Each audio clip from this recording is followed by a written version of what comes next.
सुप्रभात छात्रगण। आज हम कक्षा 6 की पुस्तक बसंत के पाठ 3 नादान दोस्त कहानी के बारे में पढ़ेंगे। इस कहानी के लेखक हैं प्रेमचंद जी। इनको मुंशी प्रेमचंद भी कहा जाता है और इन्होंने हिंदी कथा साहित्य में बहुत सुंदर सुंदर कहानियाँ और साहित्य को लिखा है। तो सबसे पहले हम लोग बच्चों लेखक के बारे में थोड़ा सा समझ लें।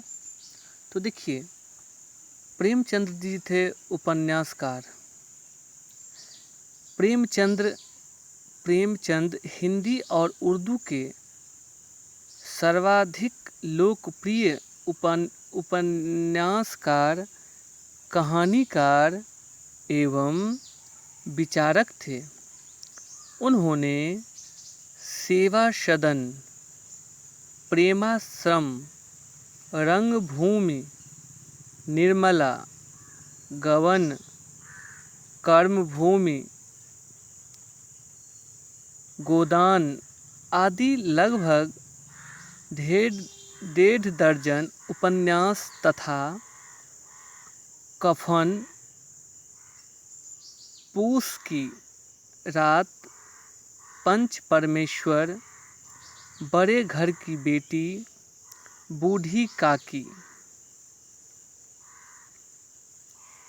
इत्यादि लिखे हैं।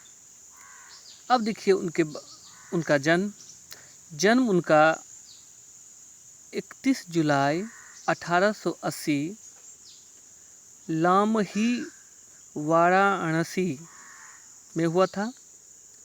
मृत्यु उनका 8 अक्टूबर 1936 वाराणसी में हुआ। उनका पूरा नाम था धनपत राय। उनका शिक्षा सेंट्रल हिंदू स्कूल।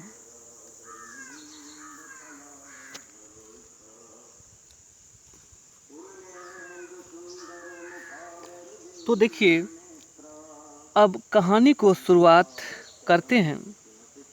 प्रस्तुत कहानी केशव और श्यामा नाम के 2 बच्चों के बारे में है, जिसमें कि वे अपने घर में चिड़िया के एक घोंसले को देखकर अपने उत्सुकता, उनके अंडों के प्रति अपनी जिज्ञासाओं को हल करते हैं। तो देखिए, कहानी इस प्रकार से है।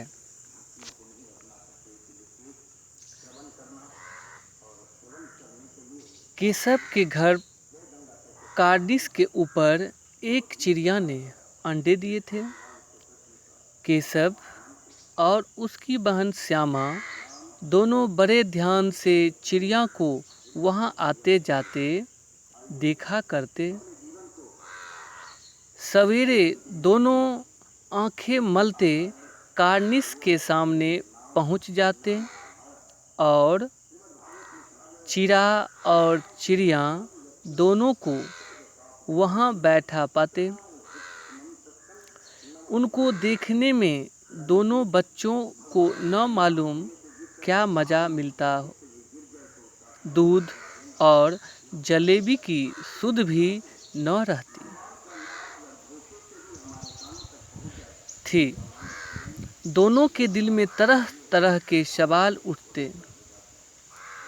अंडे कितने बड़े होंगे, किस रंग के होंगे, कितने होंगे, क्या खाते होंगे, उनमें से बच्चे किस तरह निकल आएंगे, बच्चों के पर कैसे निकलेंगे, घोंसला कैसा है। लेकिन इन बातों का जवाब देने वाला कोई नहीं। न अम्मा को घर के काम धंधों से फुर्सत थी, न बाबूजी को पढ़ने लिखने से। दोनों बच्चे आपस ही में सवाल जवाब करके अपने दिल को तसल्ली दे दिया करते थे। श्यामा कहती, क्यों भैया, बच्चे निकलकर फुर्र से उड़ जाएंगे। केशव विद्वानों जैसे गर्व से कहता, नहीं नहीं री पगली, पहले पढ़ निकलेंगे, बगैर परों के बेचारे कैसे उड़ेंगे। श्यामा, बच्चों को क्या खिलाएगी बेचारी। केशव इस पेचीदा सवाल का जवाब कुछ न दे सकता था। इस तरह 3-4 दिन गुजर गए। दोनों बच्चों की जिज्ञासा दिन दिन बढ़ती जाती थी। अंडों को देखने के लिए वे अधीर हो उठते थे। उन्होंने अनुमान लगाया कि अब जरूर बच्चे निकल आए होंगे। बच्चों के चारे का सवाल अब उनके सामने आ खड़ा हुआ। चिड़िया बेचारी इतना दाना कहाँ पाएगी कि सारे बच्चों का पेट भरे। गरीब बच्चे भूख से के मारे चूं चूं करके मर जाएंगे। इस मुसीबत का अंदाजा करके दोनों घबरा उठे। दोनों ने फैसला किया कि कार्निस पर थोड़ा सा दाना रख दिया जाए। श्यामा खुश होकर बोली, तब तो चिड़ियों को चारे के लिए कहीं उड़कर न जाना पड़ेगा ना। केशव, नहीं, तब क्यों जाएगी।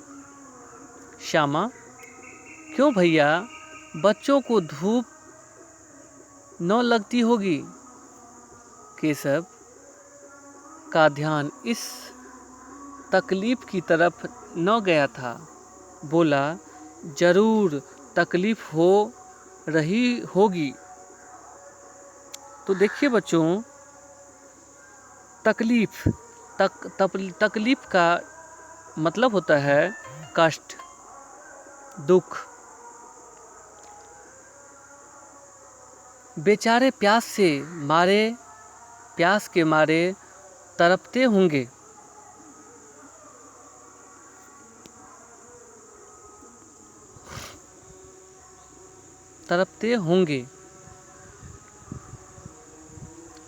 आखिर यही फैसला हुआ कि घोंसले के ऊपर कपड़े की छत बना देनी चाहिए, या पानी की प्याली और थोड़े से चावल रख देने का प्रस्ताव भी स्वीकृत हो गया।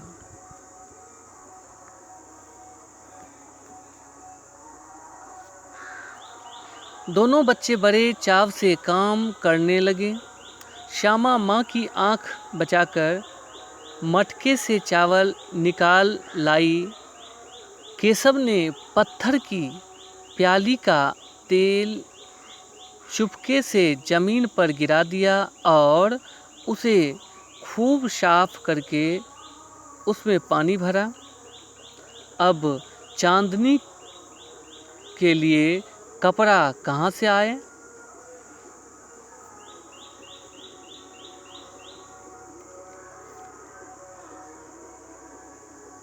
फिर ऊपर बगैर छड़ियों के कपड़ा ठहरेगा कैसे, और छड़ियाँ खड़ी होगी कैसे। केशव बड़ी देर तक इसी उधेड़ बुन में रहा। तो बच्चों देखिए, उधेड़ बुन का मतलब होता है सोच विचार। उधेड़ बुन का मतलब सोच विचार होता है बच्चों। उसके बाद कहते हैं आखिरकार उसने यह मुश्किल भी हल कर ली। श्यामा से बोला, जाकर कूड़ा फेंकने वाली टोकरी उठा लाओ, अम्मा जी को मत दिखाना। श्यामा, वह तो बीच से फटी हुई है, उसमें से धूप न जाएगी। केशव ने झुंझलाकर कहा, तू टोकरी तो ला, मैं उसका सुराख बंद करने की कोई हिकमत निकालूंगा।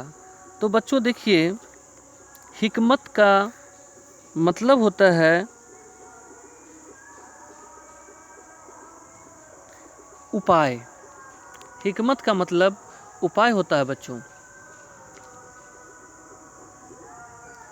हिकमत निकालूंगा। श्यामा दौड़कर टोकरी उठा लाई।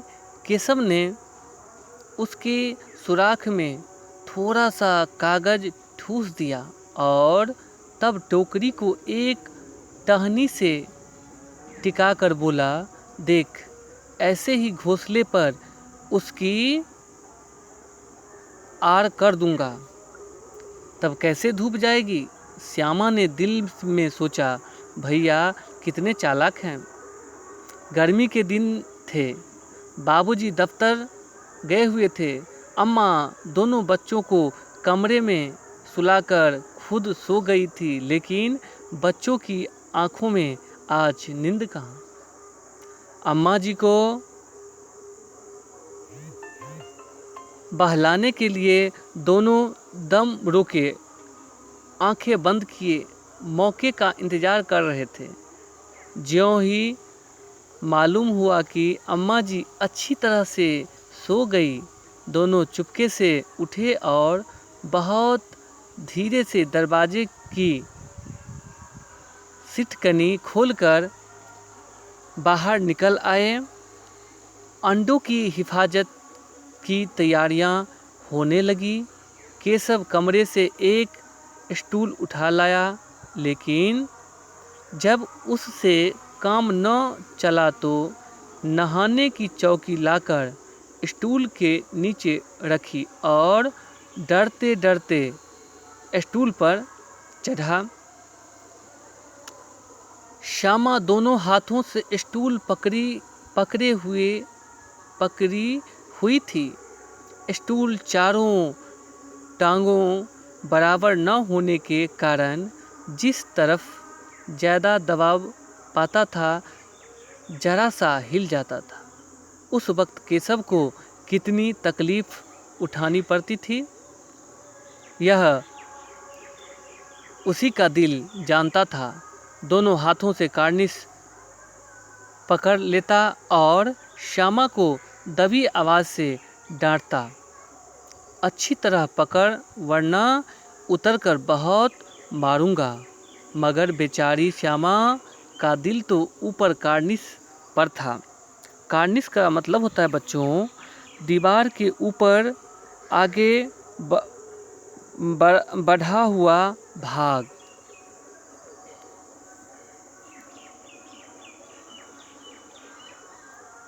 श्यामा का दिल तो ऊपर कार्निश पर था। बार बार उसका ध्यान उधर चला जाता और हाथ ढीले पड़ जाते। केशव ने ज्यों ही कार्निश पर हाथ रखा, दोनों चिड़ियाँ उड़ गई। केशव ने देखा कार्निश पर थोड़े तिनके बिछे हुए हैं और उन पर 3 अंडे पड़े हैं, जैसे घोंसले उसने पैरों पर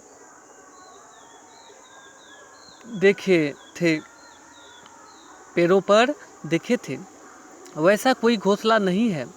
श्यामा ने नीचे से पूछा,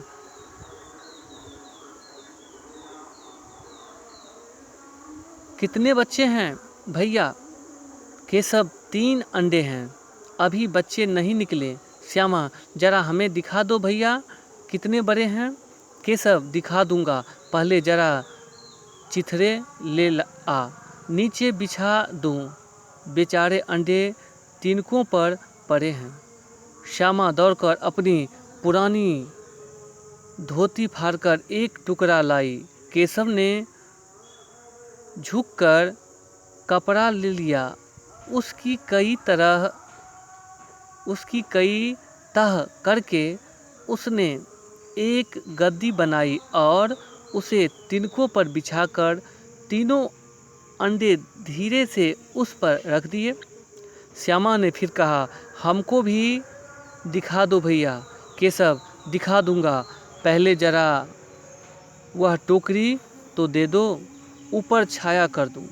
श्यामा ने टोकरी नीचे से थमा दी और बोली, अब तुम उतर आओ, मैं भी तो देखूं। केशव ने टोकरी को एक टहनी से टिकाकर कहा, जा दाना और पानी की प्याली ले आ, मैं उतर जाऊं तो तुझे दिखा दूंगा। श्यामा प्याली और चावल भी लाई। केशव ने टोकरी के नीचे दोनों चीज़ें रख दी और आहिस्ता से उतर आया। श्यामा ने गिरा कर कहा, अब हमको भी चढ़ा दो भैया। केशव, तू गिर पड़ेगी। श्यामा, न गिरूंगी भैया, तुम नीचे से पकड़े रहना। केशव ने भैया कही तू गिरा पड़ी तो अम्मा जी मेरी चटनी ही कर डालेगी, कहे कि तूने ही चढ़ाया था, क्या करेगी देखकर। अब अंडे बड़े आराम से हैं, जब बच्चे निकलेंगे तो उनको पालेंगे। दोनों चिड़ियाँ बार बार कार्निस पर आती थी और बगैर बैठे ही उड़ जाती थी। केशव ने सोचा, हम लोगों के डर से नहीं बैठती। स्टूल उठाकर कमरे में रख आया, चौकी जहाँ की थी वहाँ रख दी। श्यामा ने आँखों में आंसू भरकर कहा, तुमने मुझे नींद नहीं दिखाया, मैं अम्मा जी से कह दूंगी। केशव, अम्मा जी से कहेगी तो बहुत मारूंगा, कह देता हूँ। श्यामा, तो तुमने मुझे दिखाया क्यों नहीं? केशव, और गिर पड़ती तो 4 सर न हो जाते? श्यामा, हो जाते, देख लेना, मैं कह दूंगी। इतने में टोकरी का दरवाज़ा खुला और माँ ने धूप से आँखों को बचाते हुए कहा, तुम दोनों बाहर कब निकल आए? मैंने कहा न था कि दोपहर को न निकलना। किसने किवाड़ खोला? किवाड़ केशव ने खोला था, लेकिन श्यामा ने माँ से यह बात नहीं कही। उसे डर लगा कि भैया पिट जाएंगे। केशव दिल में काँप रहा था कि कहीं श्यामा कह न दे अंडे न दिखाए थे। इससे अब उसको श्यामा पर विश्वास न था। श्यामा सिर्फ मोहब्बत के मारे चुप थी या इस कसूर में हिस्सेदार होने की वजह से? इसका फैसला नहीं किया जा सकता। शायद दोनों ही बातें थी। माँ ने दोनों को डांट डपट कर फिर कमरे में बंद कर दिया और आप धीरे धीरे उन्हें पंखा झलने लगी। अभी सिर्फ 2 बजे थे। बाहर तेज लू चल रही थी। अब दोनों बच्चों को नींद आ गई थी। 4 बजे यकायक श्यामा की नींद खुली। किवाड़ खुले हुए थे। वह दौड़ी हुई कार्निस के पास आई और ऊपर की तरफ ताकने लगी। टोकरी का पता न था। संयोग से उसकी नज़र नीचे गई और वह उल्टे पांव दौड़ती हुई कमरे में जाकर जोर से बोली, भैया अंडे तो नीचे पड़े हैं। बच्चे उड़ गए। केशव घबरा कर उठा और दौड़ा हुआ बाहर आया तो क्या देखता है कि तीनों अंडे नीचे टूटे पड़े हैं और उनसे कोई चूने की सी चीज़ बाहर निकल आई है। पानी की प्याली भी एक तरफ टूटी पड़ी है। उसके चेहरे का रंग उड़ गया। शामी हुई आंखों से जमीन की तरफ देखने लगा। श्यामा ने पूछा, बच्चे कहाँ उड़ गए भैया? केशव ने करुण स्वर में कहा, अंडे तो फूट गए। श्यामा, और बच्चे कहाँ गए? केशव, तेरे सर में देखती नहीं है, अंडों में से उजला उजला पानी निकल आया है, वही तो 2-4 दिनों में बच्चे बन जाते। माँ ने सोटी हाथ में लिए हुई पूछा, तुम दोनों वहाँ धूप में क्या कर रहे हो? श्यामा ने कहा, अम्मा जी, चिड़िया के अंडे टूटे पड़े हैं। माँ ने आकर टूटे हुए अंडे को देखा और गुस्से से बोली, तुम लोगों ने अंडों को छुआ होगा। अब तो श्यामा को भैया पर जरा भी तरस न आया। उसी ने शायद अंडों को इस तरह रख दिया कि वह नीचे गिर पड़े। इसकी उसे सज़ा मिलनी चाहिए। बोली, उन्होंने अंडों को छेड़ा था अम्मा जी। माँ ने केशव से पूछा, क्यों रे? केशव भीगी बिल्ली बना खड़ा था। माँ, तू वहाँ पहुँचा कैसे? श्यामा, चौकी पर स्टूल रखकर चढ़े अम्मा जी। केशव, तू स्टूल थाम नहीं खड़ी थी? श्यामा, तुम ही ने तो कहा था। माँ, तू इतना बड़ा हुआ, तुझे अभी इतना भी नहीं मालूम कि छूने से चिड़िया के अंडे गंदे हो जाते हैं, चिड़िया फिर उन्हें नहीं सेती। श्यामा ने डरते डरते पूछा, तो क्या चिड़िया ने अंडे गिरा दिए हैं अम्मा जी? माँ और क्या करती? केशव के सिर इसका पाप पड़ेगा। हाय हाय, 3 जाने ले ली दुष्ट ने। केशव रोनी सूरत बनाकर बोला, मैंने तो सिर्फ अंडों की गद्दी पर रख दिया था अम्मा जी।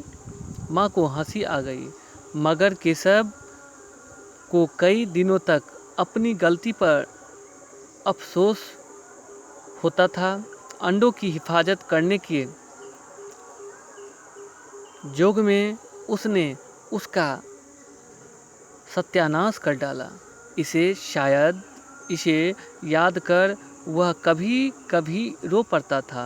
दोनों चिड़िया वहाँ फिर न दिखाई दी। इसके लेखक हैं प्रेमचंद्र जी। तो देखिए बच्चों, इस पाठ में कुछ कठिन शब्द भी आए हैं जो कि बताए भी हैं और भी हैं। ताकना, ताकना का मतलब होता है देखना। कसूर, कसूर का मतलब होता है अपराध, दोष। यकायक मतलब अचानक। हिफाजत मतलब रक्षा। बहलाना, खुश करना। आहिस्ता से, धीरे से। टहनी, पेड़ की शाखा। अधीर, जिसमें धैर्य न हो। फुर से अर्थात शीघ्र ही। पेचीदा अर्थात मुश्किल। तसल्ली अर्थात दिलासा। शुद्ध अर्थात ध्यान। आँख बचाकर अर्थात नजरों से बचकर। धन्यवाद।